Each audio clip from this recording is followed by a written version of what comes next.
Hallo und Servus zusammen. Wer Wert auf eine besonders edle Optik und eine hochwertigere Haptik legt, für den haben wir genau das Richtige.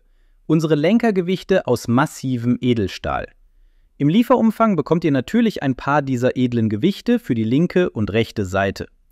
Für die Montage benötigt ihr lediglich den passenden Torx-Schlüssel für die originale Schraube. Wie ihr es von uns bei Hornig gewohnt seid, ist die Qualität absolut erstklassig. Massiver Edelstahl. Das sieht nicht nur super aus, das fühlt sich auch so an.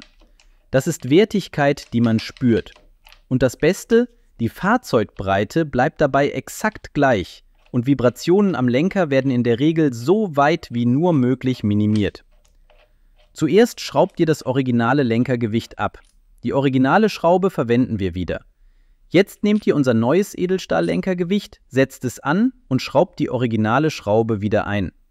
Wichtig, wie bei allen Schrauben am Motorrad, zuerst nur leicht anziehen, damit sich alles sauber setzen und einfügen kann. Für den finalen Anzug empfehlen wir unbedingt einen Drehmomentschlüssel.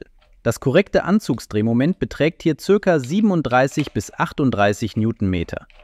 In einem unserer nächsten Videos zeigen wir euch dann an dieser R1300R, wie ihr unsere neuen Handprotektoren und die Spiegelverbreiterungen in Kombination mit diesen Lenkergewichten montiert.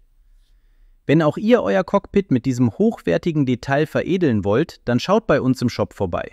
Servus, bis zum nächsten Video.